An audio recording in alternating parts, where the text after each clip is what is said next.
In my last video I built this Ultramarine in Saturnine armor who I call the Angel of Calth, or Vengeance of Calth.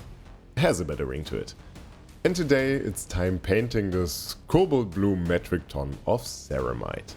I mainly used these three paints here: Hexlichen, Ultramarine blue and Wolf grey. Starting with the Hexlichen that I mainly applied to the areas where the light wouldn't touch it, if we assume it coming from above.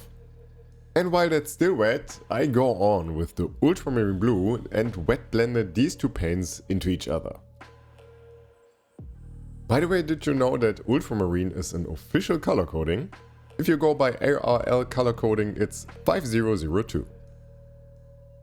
And it's a natural color that comes from the lapis lazuli stone. You may know that one from Minecraft. At least I do. The more you know. But coming back to this paint job, for his shoulders I used Wolf grey as a base coat, of which I had to do 2 layers. The next part were all the leathers and the preparation work of these old battered metals. I used a 50-50 mix of dark rust and burnt red to base coat the leathers. That gives me a nice warm brown that really complements the warm blue in my opinion. I also would love to know if you read Ultramarine as a cold or a warm color. I personally think it's a warm blue. But saying that feels kinda strange, honestly. The little banner on his chest also gets a base coat of said mix. And after that I add a lot of water until I have a shade-like consistency and go all over the soon-to-be mechanical parts. This gives me a nice undercoat from which the silver will be elevated really strongly. And when that was done, it was time for the trim. I guess trim is always the same. Be as neat as one can. In this case I also went all over the wings, because nothing more fancy than golden wings. The belt buckle as well as all the mechanical parts of the armor get a coat of Vallejo's silver. I applied that in some kind of a dry brushing motion as well. I rarely use a full covering approach with silver paints.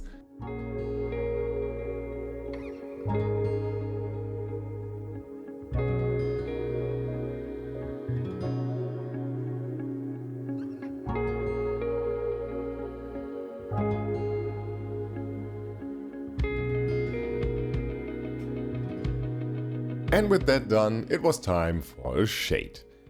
Of course I use Vallejo's Game Wash Black, and here is a pro tip for you: if you have large areas like these wings and you are using acrylic paints, just use a finger to wipe it away. So that the shade is actually only in the recesses. And for the white areas I use Vallejo's Game Wash Sepia, so it looks a little dirty. A couple of minutes later it was time to highlight the white parts again using Wolf grey and white.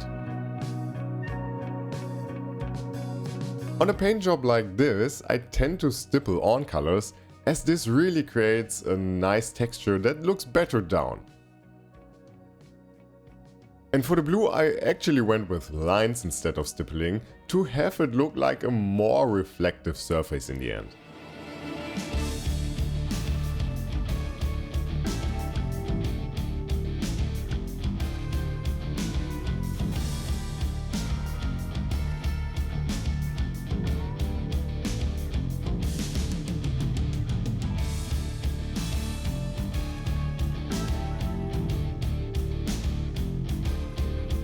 And yes, I did some edge highlighting and followed the general shapes of the armor.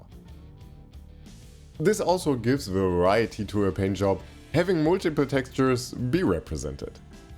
And to go on with that, I used to formerly use 50-50 mix of dark rust and burnt red and mixed some elfic flash into it, so I get a warmer and brighter color of the same mixture. For the most outer edges of the leathers I used pure elfic flash and drew some lines across the leathers.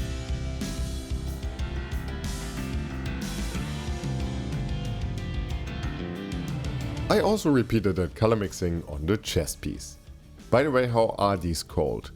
Chest scripture, iconography, symbol, mastery stuff. I don't know. And in the next shot there will be a word bearer that is painted. Nothing special here, just gory red. He will be covered anyway. For the Ultramarine's eyes I used dark green that I applied into the lenses and a little bit around them to indicate a glow effect right from the start.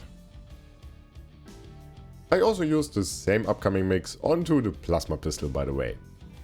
And the next paint was lime green.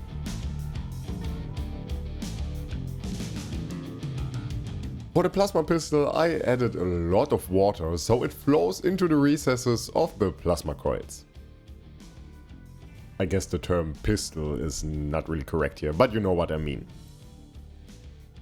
And now onto the next and finishing touches of this miniature, using a better down brush to paint all over the trim. I use old brushes for such a work to get the best randomizing effect. The main thing is that the bristles don't stick out too much here.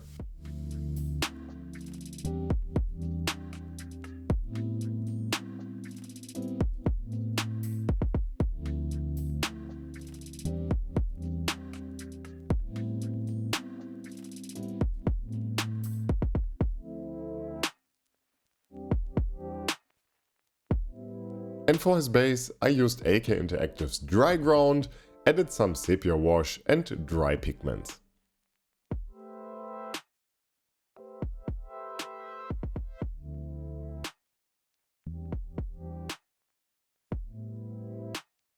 And with that done, I called the miniature done.